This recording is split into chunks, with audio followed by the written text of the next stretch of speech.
Buongiorno ragazzi, questa se ci va bene è l'ultima lezione sulla politica, la diplomazia, i sovrani, i regni, gli eventi, le guerre del Settecento in Europa, d'accordo? Siamo partiti all'inizio del Settecento, concluderemo alla fine del Settecento, però quello che avremo detto appunto sui vari regni, popoli, le trasformazioni, le guerre dell'equilibrio è solo una base per poi affrontare altri argomenti del Settecento. Infatti il Settecento è lungo e variegato, quindi questo primo macro argomento sarà solo il punto di partenza per poi parlare di qualcos'altro. A parte il fatto che ci saranno anche le video lezioni, almeno due, sul mondo non occidentale tra 600 e 700, parleremo di Iran, Afghanistan, India, Cina, Giappone, Africa nera, cioè tutti i posti proprio del mondo al di là dell'Europa, ma poi ci saranno le macro lezioni sul colonialismo europeo nel 6 e nel 700 e poi anche ovviamente sull'illuminismo e le riforme dei sovrani illuminati, riprenderemo la storia di questi sovrani, queste dinastie per le riforme illuministiche, poi vedremo la rivoluzione industriale nel Settecento, anche prima e anche dopo, e poi ovviamente la rivoluzione americana, la nascita degli Stati Uniti d'America, e poi alla fine del Settecento ovviamente la rivoluzione francese. Quindi il Settecento è molto lungo, diciamo, questo primo ciclo di video lezioni è soltanto l'inizio di tante altre cose che dovremmo dire in numerosissime lezioni per quanto riguarda il Settecento. Per quanto riguarda le guerre, vi ricordate, ci siamo fermati alla fine della guerra dei 7 anni, nel 1763. C'è da dire che da quel momento in poi l'Europa dell'equilibrio, riuscì a mantenere l'equilibrio senza più guerre per una trentina d'anni, cioè riuscì a evitare le guerre attraverso la diplomazia. Evidentemente il sistema dell'equilibrio si era particolarmente perfezionato perché non ci saranno più guerre importanti tra le potenze in Europa tra il 1766 e il 1792, quando ovviamente la guerra riprenderà generale enorme in tutta Europa, ma sarà suscitata ovviamente dai governi fuoriusciti dalla rivoluzione francese. Sarà la rivoluzione francese a esportare la guerra in Europa, in particolare ovviamente i governi girondini della Repubblica francese che veniva espressa nel 1792 dal Parlamento, cioè dall'Assemblea legislativa, d'accordo? Quindi chiaro, le guerre riprenderanno poi con la rivoluzione francese, saranno una conseguenza della rivoluzione francese, però tra il 66, 63 e il 92 non ci saranno più guerre particolari in Europa. Questo non significa che il sistema dell'equilibrio non proceda in maniera molto molto cinica e vedremo che anche senza guerre chi ne farà le spese sarà la Polonia, d'accordo, che cesserà di esistere, verrà spartita senza guerre tra le potenze europee. Per parlare della Polonia dobbiamo anche parlare del seguito della storia della Russia, perché la tristissima vicenda della Polonia e della sua scomparsa è strettamente legata alla storia della Russia. Dopo la guerra di successione polacca nel 1733, ve lo ricordate, era andato al trono Augusto III di Sassonia, imposto dai russi, ve lo ricordate, re gradito anche agli austriaci e ai tedeschi, in particolare ai prussiani. Augusto III di Sassonia regna tra il 1733 e il 1763. In questo trentennio, fino alla sua morte, questo re non riuscì a fare assolutamente niente per fermare il declino inarrestabile della Polonia, che ormai sprofonda nel caos, nell'anarchia, rivolte dei contadini, carestie, guerre feudali che ricordano proprio il periodo del Medioevo, del feudalesimo. Ora non mi fate ripetere per la terza o quarta volta le motivazioni del declino terribile della Polonia, ne abbiamo già parlato ampiamente in passato, d'accordo, più volte. La cosa importante da dire è che ormai anche da un punto di vista militare la Polonia si era ridotta ad avere un esercito ridicolo, puramente simbolico, soltanto di 18.000 uomini male armati, una cosa ridicola se pensiamo che i principali stati che diventavano sempre più potenti, efficienti e organizzati intorno alla Polonia, che vogliono prendersi le spoglie della Polonia, potevano mettere in campo, pensate, la Russia 350.000 soldati, l'Austria 250.000 soldati, cioè i territori degli Asburgo d'Austria, e la Prussia, pensate, ben 200.000 soldati, che sono moltissimi, considerando che il territorio della Prussia è molto più piccolo di quello degli Asburgo d'Austria o di quello della Russia. Ricordate il militarismo prussiano di Federico II. Chi è il re della Polonia e qual è la sorte della Polonia? Nel 1763, quando muore Augusto III di Sassonia. Le potenze che vi ho nominato avevano sfiorato una nuova guerra di successione, anche la Francia, oltre alle potenze che vi ho nominato. Poi fu trovato un accordo, un compromesso che insomma accontentava tutti, per capire insomma chi va al trono, cosa succede alla Polonia dopo la morte nel 63 di Augusto III di Sassonia. Bisogna prima considerare la storia della Russia. Ricordate che l'abbiamo lasciata in qualche modo a Pietro il Grande. Abbiamo parlato di vicende della Russia fino a Pietro I il Grande, che muore nel 1725, anche se abbiamo citato la Russia ovviamente per alcune guerre successive a cui la Russia ha partecipato. Ma che cosa succede dopo la morte di Pietro I il Grande nel 1725? In Russia si diffonde una grande instabilità politica.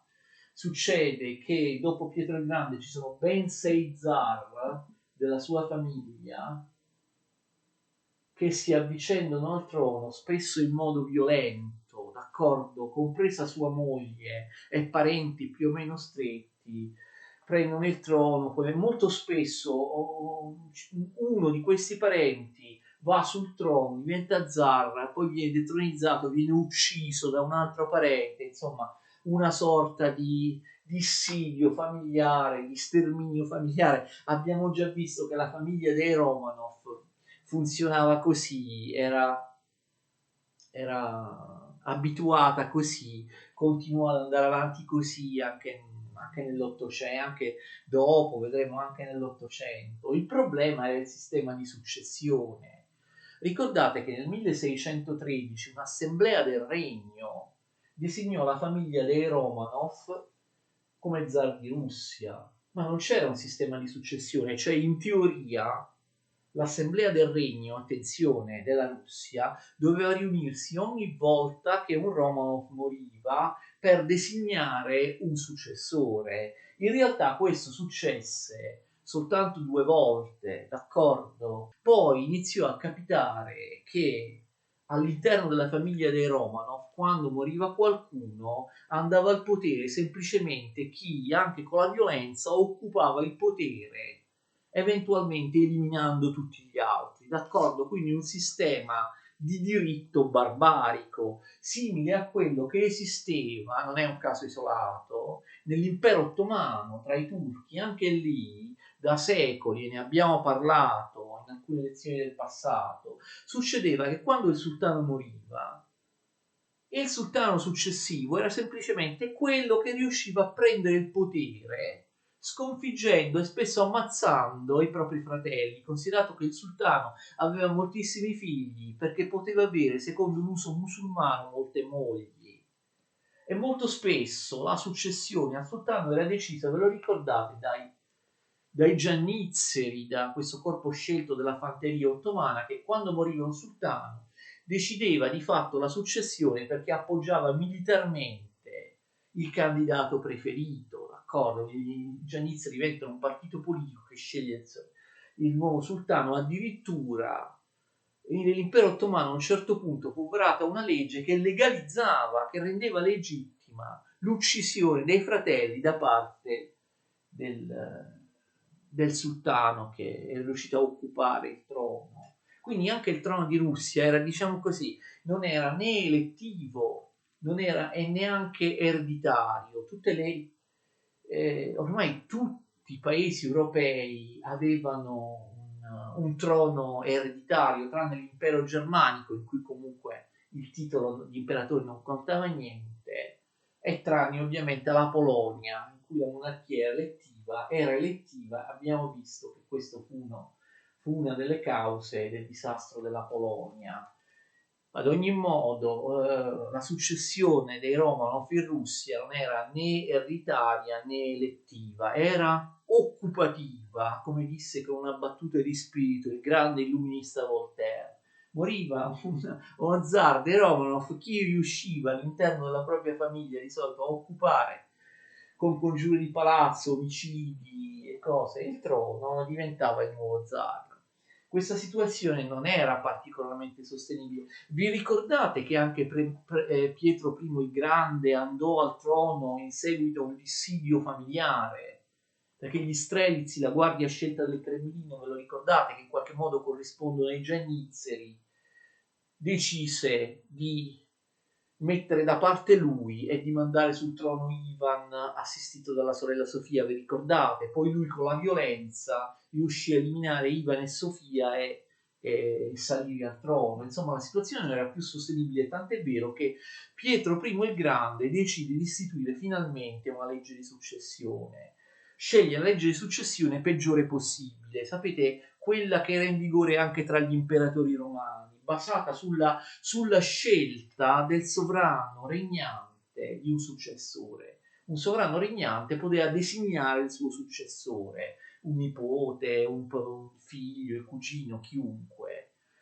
Questo non fa altro che alimentare ulteriormente le tensioni tra i Romanov, perché ovviamente la scelta di un sovrano, la scelta del successore da parte del sovrano apre a contrasti all'interno della famiglia, tutti cercano di uccidere il sovrano designato prima che arrivi al trono. Però la cosa grave è che nonostante lui abbia istituito questa legge di successione, Pietro I il Grande alla sua morte nel 1725 spira senza aver nominato un successore.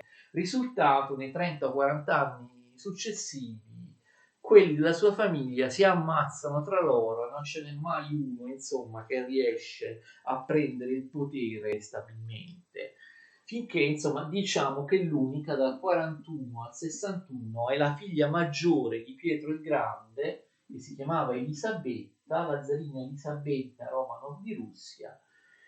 Regna per 30 anni, sia pure in una situazione non per niente facile e stabile, dal 1741 al 1761. Lei designa il successore è suo nipote Pietro, che nel 1762 sale al trono come Pietro III. Non chiedetemi perché la zarina Elisabetta muore nel 61 e Pietro III sale al trono nel 62. O c'è stato qualche ritardo, è successo qualcosa in mezzo, o non lo so, oppure è morta il 30 dicembre, il 30 dicembre Pietro III ha avuto bisogno di qualche giorno per l'incoronazione. Pietro III va sul trono nel 1762, era un personaggio stravagante di cui abbiamo già parlato in relazione, vi ricordate, alla guerra dei 7 anni. Pietro III, come lo possiamo definire? Era rimasto allo stadio infantile, passava tutto il suo tempo giocando con i soldatini e con altri trastulli del genere invece di occuparsi di reggere lo Stato.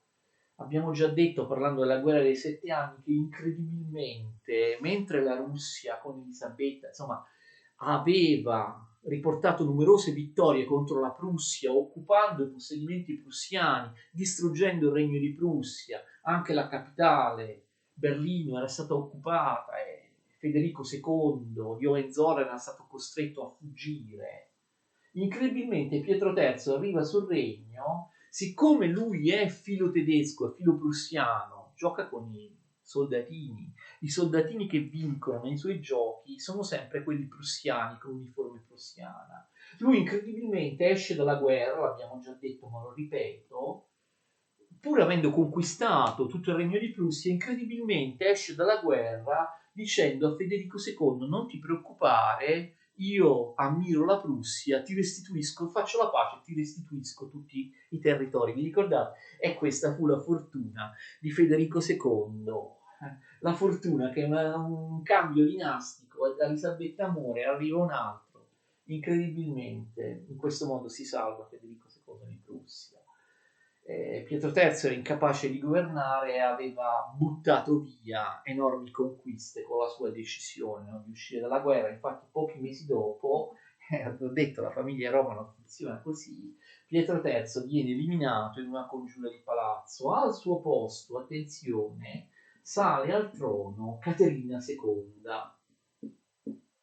Grandissimo personaggio. Caterina II non era assolutamente una Romanov, quindi in realtà per leggi russe non era neanche legittimata a diventare zarina, però succede lo stesso. Caterina II non era una Romanov, era semplicemente la moglie di un Romanov, cioè di Pietro III.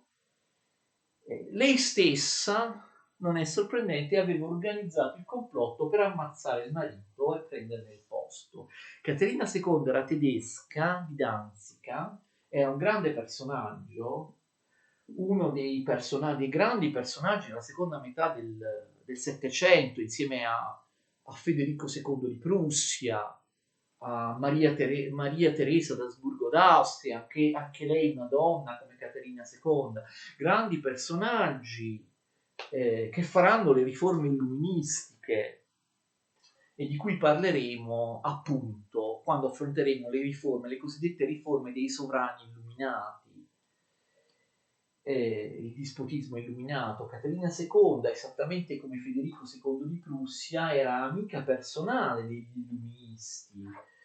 Proprio come Federico II di Prussia, era una persona cultissima che parlava molte lingue, amava molto l'arte. Caterina II, molti non lo sanno, a Pietroburgo, che ora si chiama San Pietroburgo, la capitale, aprì il museo tuttora visitatissimo, uno dei più importanti musei del mondo, dell'Ermitage, spendendo cifre grandissime per acquistare opere d'arte di eccezionale livello da ogni paese, d'accordo? Era amica personale sia di Voltaire sia di Diderot, con i quali si scriveva tantissime lettere. Diderot andò addirittura a trovarla, fece un difficile viaggio da Parigi fino a Pietroburgo per trovare Caterina II, che lo ospitò per molto tempo nel Palazzo Reale, quindi un grandissimo personaggio. Caterina II riuscirà a riprendere la strada tracciata dal suo predecessore Pietro I il Grande. Caterina II governò per un periodo molto lungo, va al potere nel 1762, come abbiamo detto, ci resta fino al 1796, quindi è zarina di Russia dal 62 al 96. Qual è la prima decisione, una delle prime decisioni di Caterina II di Russia una volta al potere? Lei va al potere appunto nel 63, ricordate, lo stesso anno in cui in Polonia era morto Augusto III di Sassonia.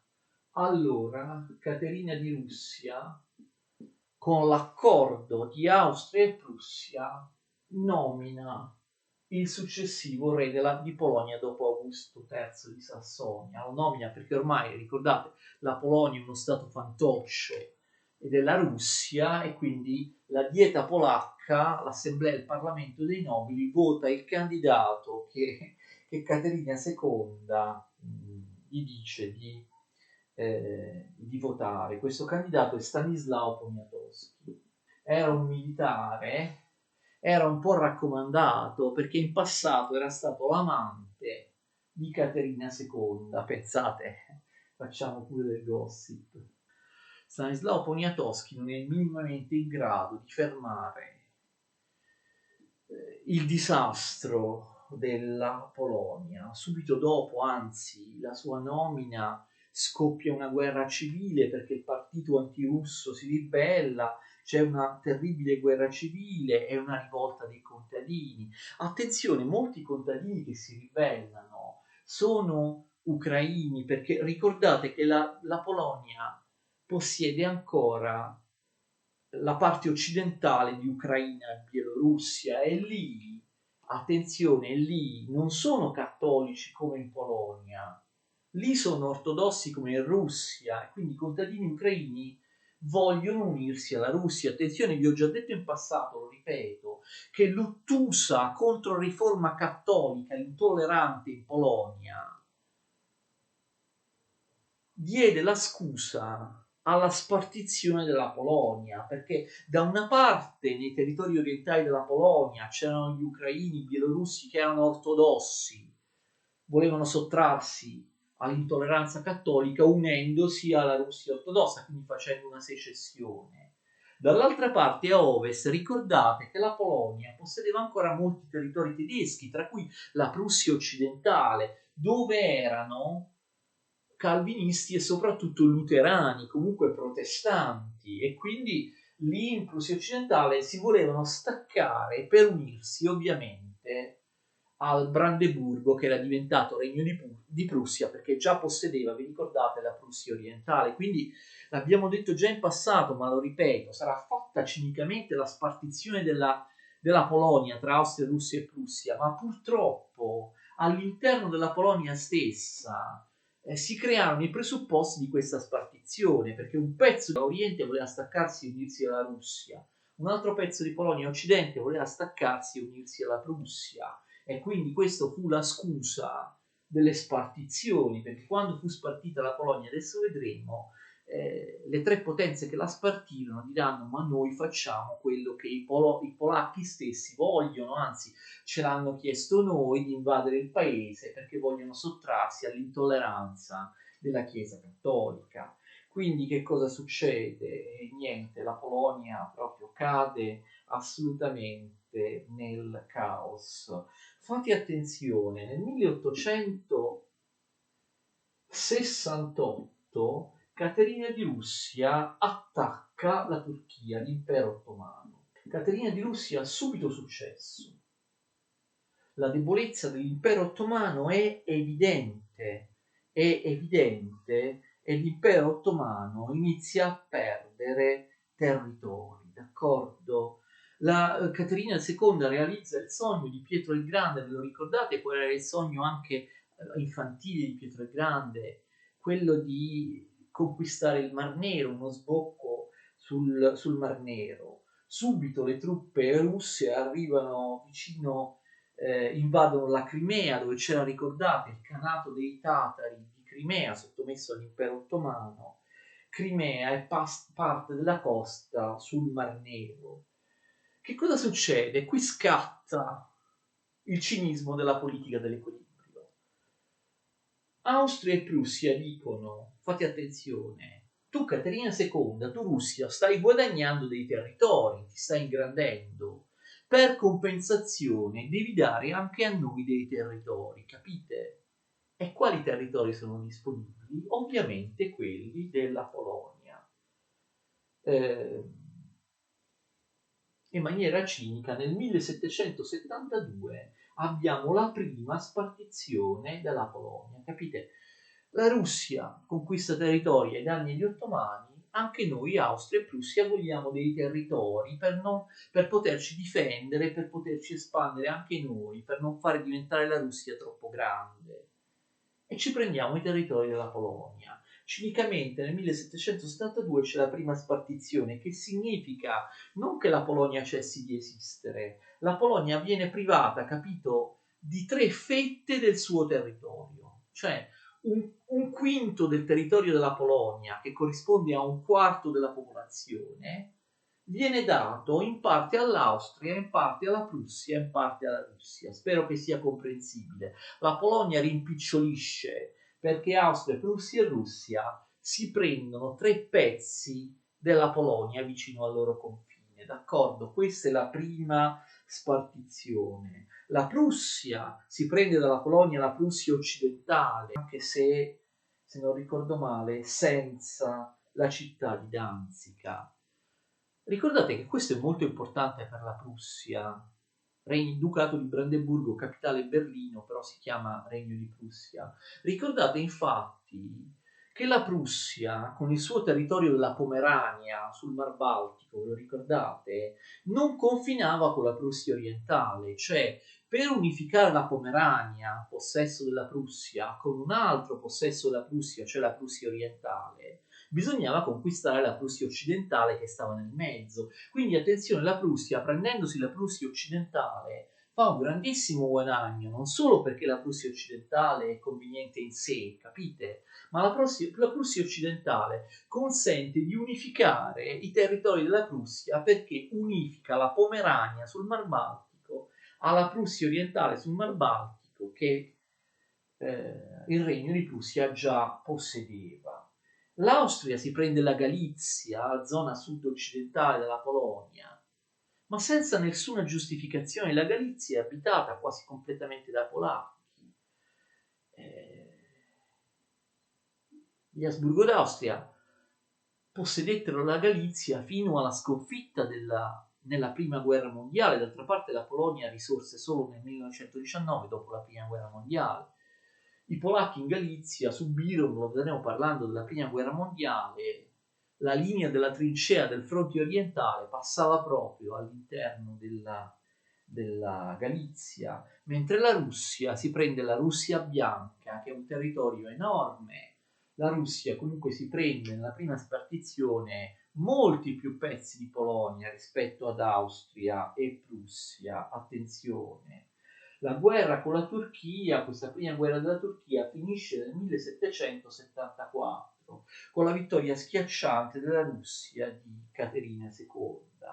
Caterina II mette una zampa sul Mar Nero, però inizialmente il trattato di pace con l'impero ottomano dice che il Kanato dei Tatari, la Crimea, ricordate che era il Kanato di Crimea dei Tatari turco-mongoli, che ho citato più volte in queste lezioni, diventava indipendente, d'accordo? Dall'impero ottomano diventava indipendente. Ovviamente questa indipendenza del Kanato di Crimea era chiaramente una finta, un espediente. Infatti, pochi anni più tardi, nel 1783, Caterina II occupa la Crimea, annette la Crimea alla Russia, d'accordo? E quindi ormai è arrivata sul Mar Nero. Già si inizia a parlare di una seconda spartizione,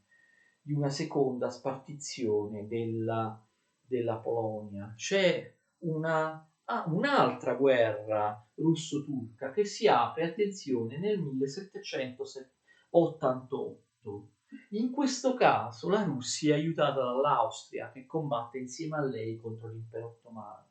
L'impero ottomano anche in questo caso cede nel 1892, deve chiedere la pace e attenzione, Caterina II, come vi ho detto, realizza il sogno di Pietro I il Grande. Caterina II si impossessa di un largo tratto della costa settentrionale del Mar Nero. Ormai è riuscita ad arrivare stabilmente sul Mar Nero, d'accordo?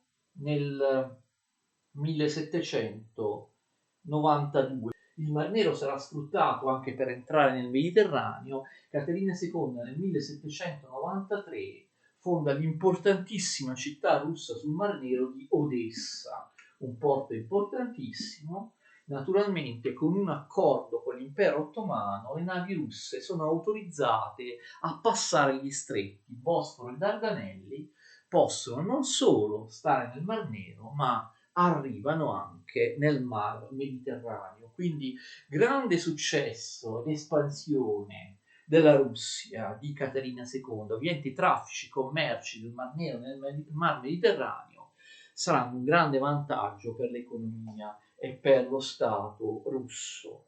E abbiamo visto, dopo queste conquiste, Austria e Prussia vogliono una nuova spartizione della Polonia. La Polonia sapeva questo, aveva cercato in qualche modo di resistere. Molto triste la storia della fine della Polonia. Già nel 1791 la Polonia ha cercato di fare tutte quelle riforme che avrebbe dovuto fare già da decenni, da secoli. Viene istituita c'è una nuova Costituzione liberale nel 91. I polacchi si danno finalmente una monarchia ereditaria forte, ma non solo, fondano un nuovo sistema amministrativo e fiscale finalmente moderno, finalmente efficiente, si fanno aiutare dalla Francia, da tecnici che arrivano dalla Francia, stipulano un'alleanza con la Francia, cercano l'aiuto della Francia, dove, attenzione, ricordate, nel 91 era già in corso la rivoluzione francese, d'accordo? Quindi la Polonia si modernizza, caccia i gesuiti, che erano stati disastrosi per l'educazione dei giovani polacchi, avevano cresciuto soltanto dei bigotti incapaci. Viene fondato un nuovo sistema scolastico aperto alle idee nuove, alle discipline scientifiche, d'accordo? Quindi tantissime riforme nel senso proprio politico, amministrativo, burocratico, scolastico e così via.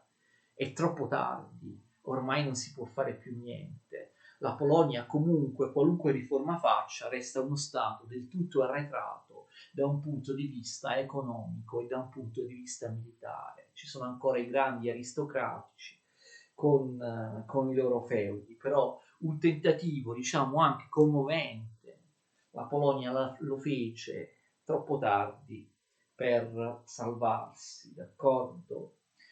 Nel 1793 arriva la seconda spartizione della Polonia. Un altro grande pezzo della Polonia viene tolto alla Polonia, la Polonia diventa uno Stato molto piccolo.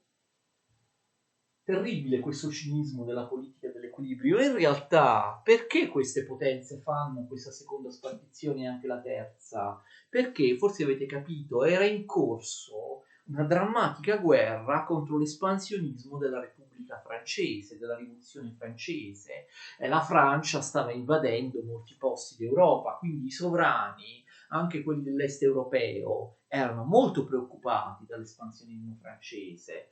Per resistere alla rivoluzione francese, che da poco aveva anche, questo fece molta impressione, ghigliottinato il proprio re, Luigi XVI, le potenze, Austria, Prussia e Russia, pensarono che fosse meglio rafforzarsi, no, di fronte a questo pericoloso espansionismo della Francia, e per rafforzarsi si prendono un altro pezzo di Polonia. La Polonia cerca disperatamente di sottrarsi al suo destino. L'eroe nazionale, ricordato da tutti in Polonia, ci sono statue, piazze dappertutto dedicate a lui, si chiama Tadeusz Kosciuszko. Tadeusz Kosciuszko aveva una grande esperienza militare. Come tanti altri europei, Tadeusz Kosciuszko era stato in America ad aiutare gli insorti americani, aveva partecipato alla guerra di indipendenza insieme a George Washington, aiutando in maniera sostanziale George Washington per l'ammodernamento e l'organizzazione dell'esercito. Tadeusz Kosciuszko proclama la rivoluzione nazionale. Secondo lui, per poter salvare la Polonia ci vuole proprio una rivoluzione, e questa rivoluzione la possono fare soltanto le masse contadine. Tadeusz Kosciuszko proclama la liberazione dei contadini, che ricordate erano schiavi. Fa approvare l'abolizione della servitù. I contadini peraltro sono in rivolta, vogliono le terre, sono in rivolta violenta. Tadeusz Kosciuszko dice: bisogna accettare la rivoluzione dei contadini, arma i contadini, anche se spesso le armi sono dei semplici forconi. Qual è il problema? Che ovviamente i grandi aristocratici hanno paura dei contadini. La rivoluzione, secondo Tadeusz Kosciuszko, deve essere fatta ai contadini. Ovviamente la rivoluzione si trasforma anche in una rivoluzione sociale. Bisogna abolire la nobiltà, bisogna dare le terre ai contadini, ma gli aristocratici polacchi non sono d'accordo, hanno paura dei contadini. Secondo voi che cosa fanno gli aristocratici polacchi? Chiedono aiuto all'esercito russo. Venite, aiutateci contro i contadini. Quindi praticamente se la attirano la fine della Polonia. L'esercito russo invade la Polonia ed è la fine. Nel 1795 abbiamo la terza e ultima spartizione della Polonia, che a differenza delle altre due significa che la Polonia cessa di esistere, che i residui territori della Polonia vengono divisi definitivamente tra Austria, Prussia e Russia.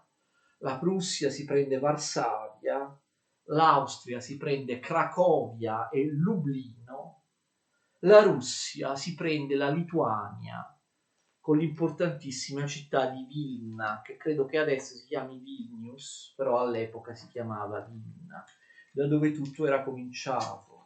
La gloriosa storia della Polonia era cominciata dalla Lituania. Gli Agelloni, che fecero grande la Polonia, costituirono un grande impero nel 400 e nel 500, un impero tollerante, un impero colto, che accoglieva gli ebrei perseguitati in tutta Europa.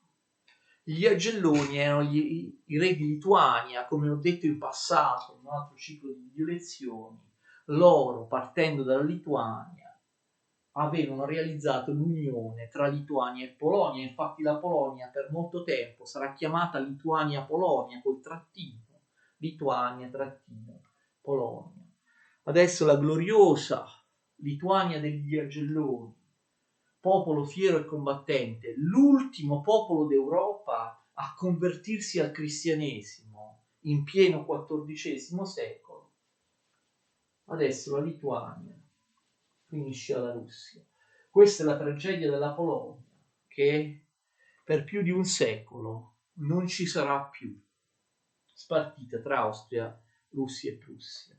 La Polonia cessa di esistere nel 1795, ricomincerà a esistere soltanto nel 1919, dopo la prima guerra mondiale. Quindi per più di un secolo la Polonia non esiste più.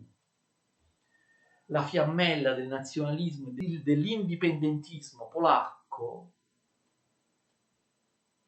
per tutto l'Ottocento, insomma, sarà ravvivata, sarà presente soprattutto a Parigi, il centro dell'emigrazione dei patrioti polacchi. In esilio sarà sempre Parigi. La Polonia ha sempre avuto un rapporto molto stretto con la Francia.